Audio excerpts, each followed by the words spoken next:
Ma'ik the Liar, Ma'ik the Mystery, an enigma that has puzzled Elder Scrolls fans for over 20 years, ever since his first appearance in the Elder Scrolls III Morrowind. Many have tried to guess at his true nature, but I have a theory of my own to unfold, one that I think best shines a light on this curious Khajiit. The inspiration behind this video actually comes from a comment left on the first Fan Theories episode of our Elder Scrolls podcast, where it was put forth that Ma'ik is actually the Khajiiti god Rajin, or at least an aspect of him.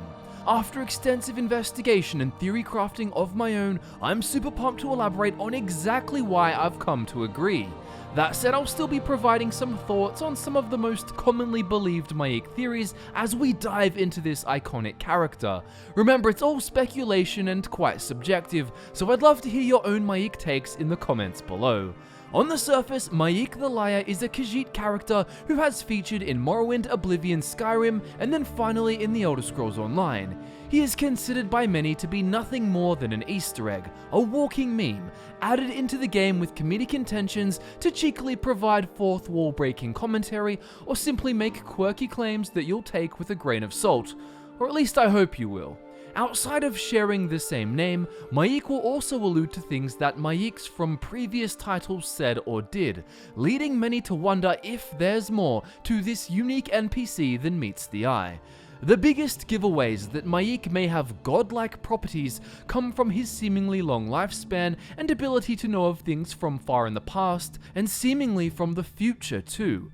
Those first playing Skyrim back in 2011 questioned if Ma'ik was the same Khajiit they'd previously met in the series, now over 200 years old. However, with his appearance in the Elder Scrolls Online, it meant Ma'ik would have reached almost 1,000 years of age, but who knows how long he could have existed before that. In rare circumstances, only the most powerful sorcerers to ever exist on the Elder Scrolls timeline have been able to use magic to sustain themselves for such time frames. Fear, for example, is a Dunmer who reached 4,000 years of age. Ma'ik, of course, does not seem to exhibit magical powers, and therefore people jump to the conclusion that he's actually from a long line of Ma'iks. While this could be the case, the evidence, if we shall call it that, isn't very strong. The first piece of evidence looks at one of Ma'ik's quotes in Skyrim. Ma'ik's father was also called Ma'ik, as was Ma'ik's father's father. At least, that is what his father said. As you'll know if you've spent time talking to this crafty Khajiit throughout the series, it is sometimes challenging to distinguish when Ma'ik is telling the truth or when he is living up to his namesake. His claim could easily be a cover-up for his abnormal longevity and potential true nature. In a nutshell, if Ma'ik is known to tell lies, then we can't trust his claim that he had a father called Ma'ik. It would be like believing anything else he says, like that if we swim far enough into the ocean, we'll find gigantic emperor crabs, which he has seen many of. Also, even the general idea that the liar title would be given for over 1,000 years from Ma'ik to Ma'ik, voluntarily or not, seems incredibly unlikely. Arguably even more unlikely than him having a long lifespan due to otherworldly or magical causes. Not to mention, some of his references allude to things he did or said in previous games. Sure, the distance between Morrowind and Oblivion is only 6 years, so with some references like wanting a Colovian fur helm, it may be more plausible that it's the same character. But what about the distance of Elder Scrolls Online to Skyrim? In both of these games, set almost a millennium apart, Ma'ik mentions that he's been soul-trapped once before. He says it's not very pleasant, and in the online game adds that a mad elf tried to bind him to a stone. In Skyrim, he'll also mention that he's always searching for calipers yet finds none, referencing how in Oblivion, set 200 years before, he would endlessly search for the miscellaneous item called calipers. Perhaps a caliper obsession could be genetic, but I wouldn't count on it. Going even deeper, Ma'ik even talks of dragons in Morrowind, saying that they're everywhere but you must fly very high to see most of them, and that the ones nearer to the ground are very hard to see, being invisible. This sounds like a lie, but in Skyrim he also says, Dragons were never gone. They were just invisible and very, very quiet. This may be a cheeky throwback to Morrowind's dialogue, supporting the idea that he's the same person, and if he is speaking figuratively about invisibility, it could actually make some sense. Dragons that didn't have their souls absorbed when killed were able to be resurrected by Alduin, and one only has to look at the scene at Kynesgrove in Skyrim's main story to see a dragon very much near the ground, so to speak, under it really, who is not visible until he erupts in skeletal form and is brought back to life. It's very intriguing to ponder how Ma'ik might have such knowledge. More on that later, but with examples like this, it seems like there's more evidence that Ma'ik is the same character all along, versus coming from a long line of Ma'iks. But wait, Michael, what about the flute in the Elder Scrolls Online? This is the second piece of info that I've seen people use to support the long line of different Ma'ik's theory. So there's a flute found in Crow's Wood, presented among other offerings to a group known as the Blackfeather Court. An inscription on it reads, "A gift from Ma'ik to his son, Ma'ik." But I don't think this negates the idea of Ma'ik being the same person at all. If anything, it's an important clue that adds far more intrigue to his character. An inscription of Ma'ik's is no different to the word of Ma'ik, and we all know we take that with a huge grain of salt. Keep in mind that Crow's Wood is not a comfy spot to set up camp near Falkreath. It is a pocket realm of Evergloam, the realm of the Daedric Prince of Shadows Nocturnal. Those who claim to rule the pocket realm that is Crow's Wood, the Blackfeather Court, to whom the offering is intended for, are actually a group of sentient Daedric crows.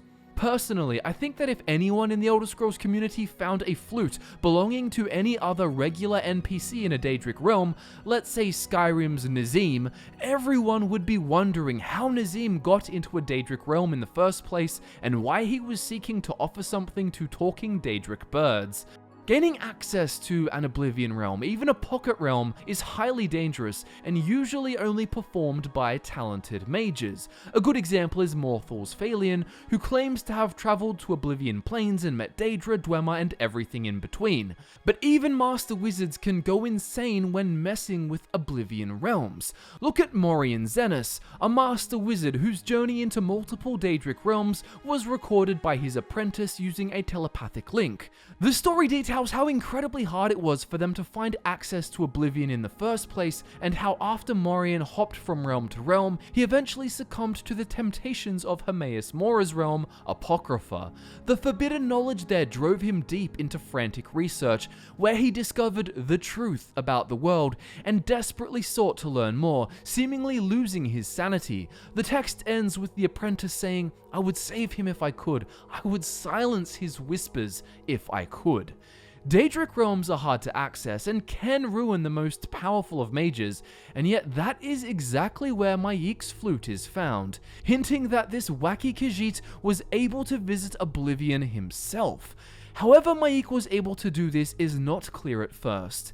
As the player, you go there through a portal found in a cave in Morrowind, and it's not some sort of permanent portal either. It's being sustained with difficulty by a Dunmer mage named Telbarul. It appears he hasn't been there for long when you get there, and is quite surprised to see a passerby has found his portal and is joining him. This all makes me believe it's super unlikely Ma'ik would have already found this portal entrance and just jumped in behind this mage so fast and unnoticed. As further evidence that Ma'ik may be knowledgeable in how to access Oblivion, it is worth noting that he references going to Cold Harbor in the Elder Scrolls Online, explaining that he learned the hard way not to drink the water that glows, and also that he could not find the Tower of Lies and suspects Molag Bal is playing a joke on him.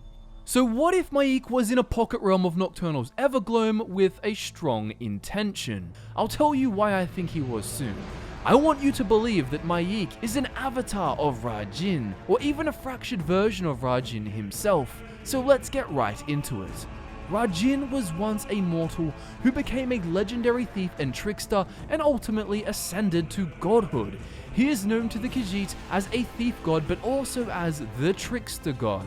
Another Khajiiti god, Lorkhaj, their version of Lorkhan, is also known as a trickster, and people have speculated that Ma'ik is actually Lorkhaj due to this, and also because in the Khajiiti creation myth, he was called Noisy, like Ma'ik can be interpreted as, and was cursed to walk Nirni for many phases due to tricking his siblings into creating the mortal plane.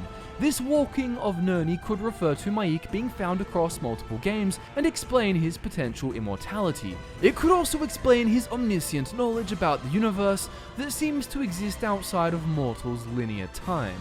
With gods manifesting in the way in which cultures perceive them, Lorkhaj in physical form could appear as a Khajiit, and yes, Ma'ik could be some sort of shell, if you will, of the trickster Lorkhaj, walking Nirn for many phases without his heart. That all said, I do think that the reference to walking Nirni for many phases actually refers to Lorkhaj or Lorkhan's avatars, also called Shezarines, who throughout the timeline have been sent into Nirn with a strong sense of purpose and ambition. Pelinal Whitestrake is one such figure, and some have theorized that even the Dragonborn might be one.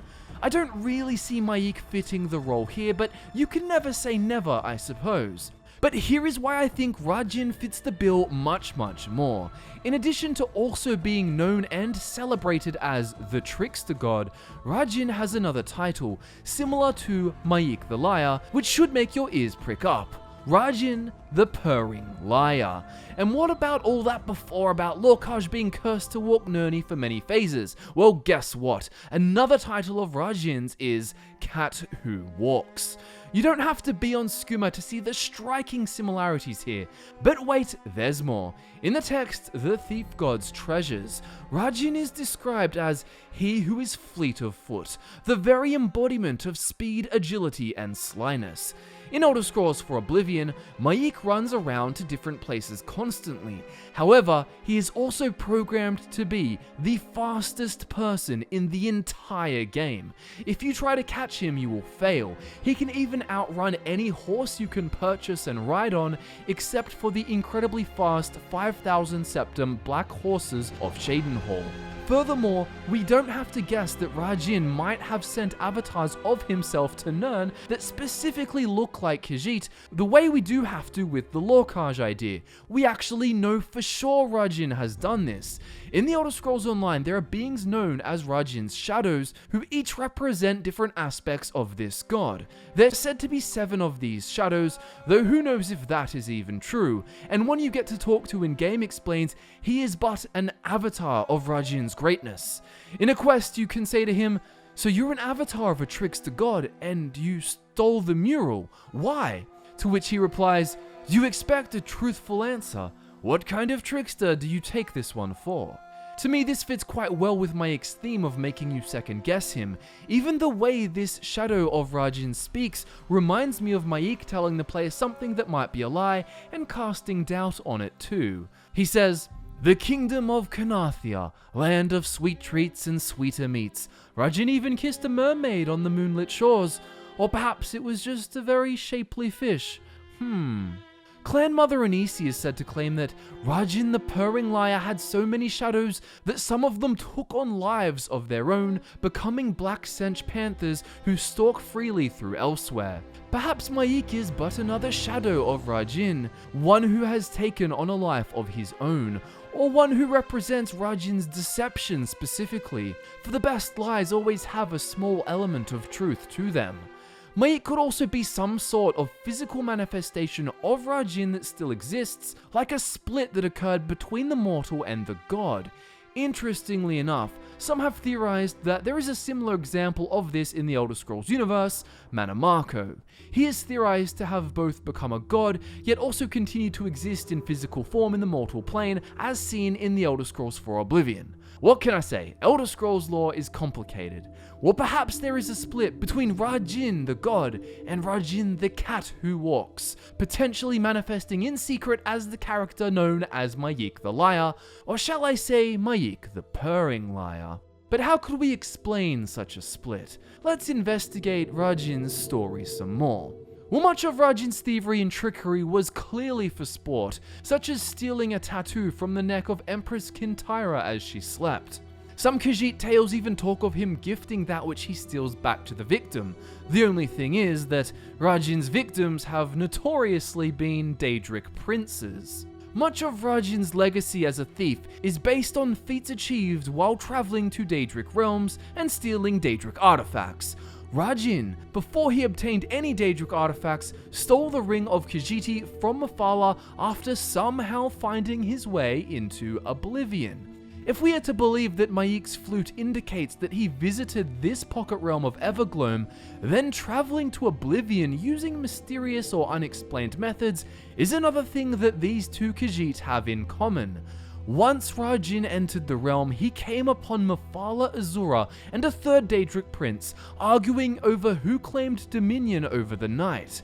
He listened to them before offering to settle their dispute, after which he ended up seducing Mephala, then stole her ring, and even made off with the ebony blade on his way out. The ring was used to make himself invisible, silent, and fast, all useful for thievery and trickery. Ultimately, Rajin went to Apocrypha where he stole the Ogma Infinium from Hermaeus Mora, a tome so powerful it can elevate one's abilities to near demigod proportions. Perhaps it's part of the reason he did become a god in death, that is, if he even died. The description of the Ring of Khajiit says that Rajin's eventual fate is a mystery, but according to legend, the ring rebelled against constant use and disappeared, making him helpless before his enemies. One Khajiit text says that some say this was Rajin's undoing, but he knows that Rajin simply gave the ring back. At the end of the day, we don't actually know if Rajin did die, or what ended up happening to his mortal form. I wouldn't be surprised if he faced a similar fate to Morian Xenos, and many others who have meddled with Hermaeus Mora and his forbidden knowledge. It could explain that theorized split between Rajin the god and our theorized mortal version of the cat who walks, Mayik the Liar. Meddling with the Daedra and being punished for it tends to be more of a matter of when than if.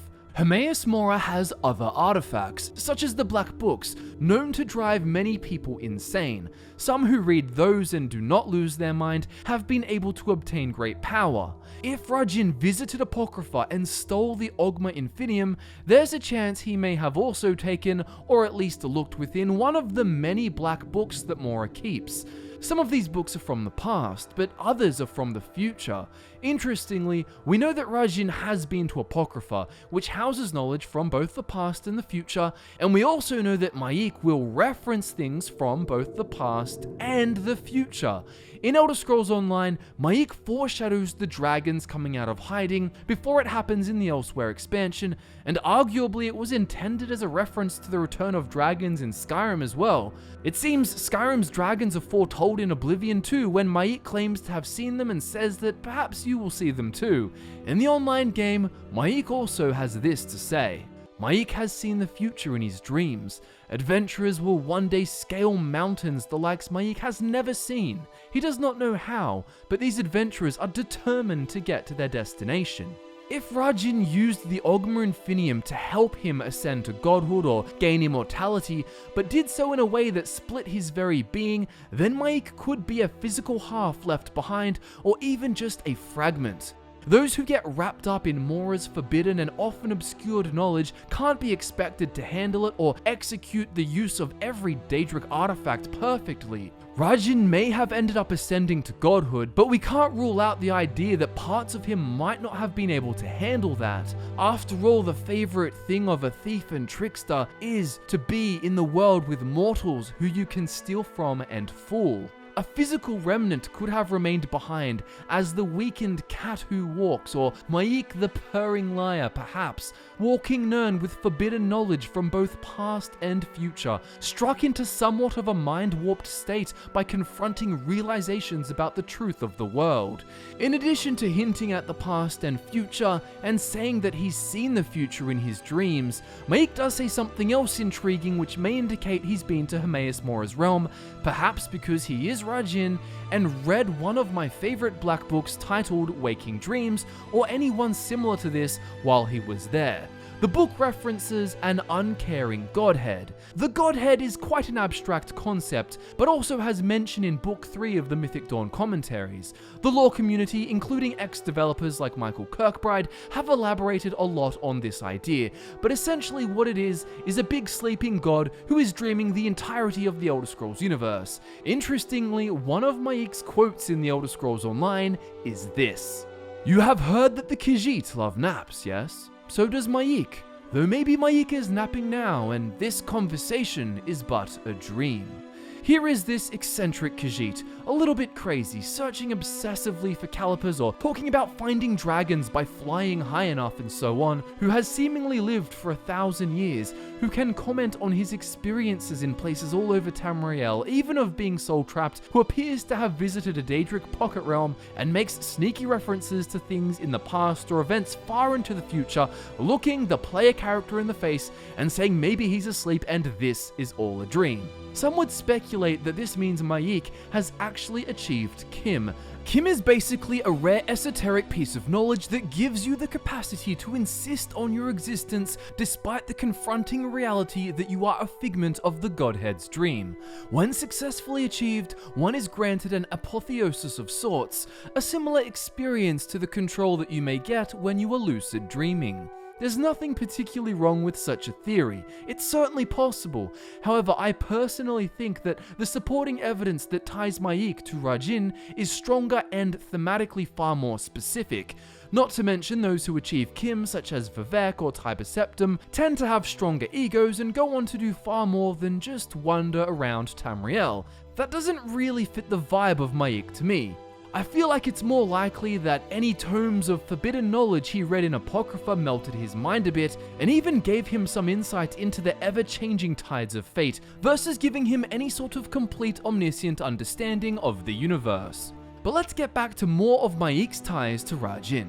If Ma'ik does possess his powers of accessing Daedric realms, and used this know-how to access a pocket realm of Nocturnal's Evergloam, and then make an offering to the Blackfeather Court, we have to ask ourselves why. Well, one can safely assume that Nocturnal is the third Daedra from Rajin's story, arguing with Mephala and Azura about who has dominion over the night.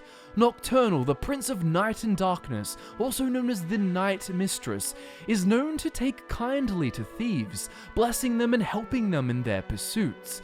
Perhaps Rajin, or who we perceive as Ma'ik, was trying to find his way back to Nocturnal, a Daedra who may be able to help such a legendary thief she has witnessed firsthand.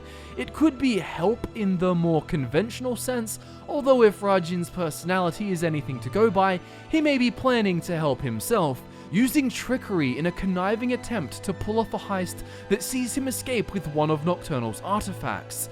Such an Emma Derloth-style move would not surprise me, and perhaps could even help Rajin somehow. Maybe he's trying to regain any lost power in the mortal plane, or it could help him move on entirely from the mortal plane. Or perhaps he's only in the early stages of his plans, and needs to start small with these Daedric crows. Maybe he inscribed the flute himself in an attempt to impress the Blackfeather Court, lying that it's some sort of old family heirloom to show personal sacrifice to them, when in reality it's just a regular one. The crows of Blackfeather Court are actually intertwined with Nocturnal and her great forces. They are imbued with darkness and shadows. In the Elder Scrolls Online, they face issues with cultists who are trying to siphon such power for themselves while the court is trapped. Perhaps Ma'ik knows such a thing is possible. If he is a fragment of a legendary thief god trying to get back to full power or fully escape mortality, it sounds like a similar technique of stealing dark power from a Daedra's realm would be the perfect starting point to becoming more adept and stealing other more useful things from other deities later on. In addition to all of the connections presented so far, Rajin was also said to adopt many faces, which if you wanted to, could even be used to explain Ma'ik's varying appearances between games. He is also said to not just be a thief, but a performer of great pranks. Perhaps pranks of the kind that Ma'ik might be fond of, like sending the Nerevarine into deep waters looking for emperor crabs, saying he's seen lots of them in the ocean. Funnily enough, Hermora, the Khajiit version of Hermaeus Mora, actually records all the events he perceives and stores them away in a great library under the sea. After covering all of this, it's hard to believe that Ma'ik the Liar has nothing to do with Rajin the Purring Liar. It would explain a lot, and even Maik's quotes about not remembering his childhood could make sense if his memory became warped after visiting Mora, living for so long, or just by becoming a god. As you can see, there's many ways to look at the possibility of Maik being the cat who walks, or an aspect of him, and I'm personally convinced, and will keep such a connection to Rajin as my current headcanon. At the end of the day, it is quite convincing that Maik may be godly in nature. He may not seem like much to you at first, but keep in mind it is said that Rajin often tricked the unwary by causing them to underestimate his prowess. Think of this video the next time you find a flute in Oblivion and pass it off as a mere family antique, and make sure you comment your own Maik theories below. Maybe you think he's some sort of seer like Olav the Feeble who has hit the skooma pipe way too hard. He does carry some skooma, so let me know. Like the video if you enjoyed it, subscribe for more Elder Scrolls theories, and if you want to help support us making more content like this, please do consider doing so using the Patreon link in the description. It really goes a long way. My name is Michael, thanks for listening to my fun theory on Fudge Muppet, and I look forward to nerding out with you again very soon.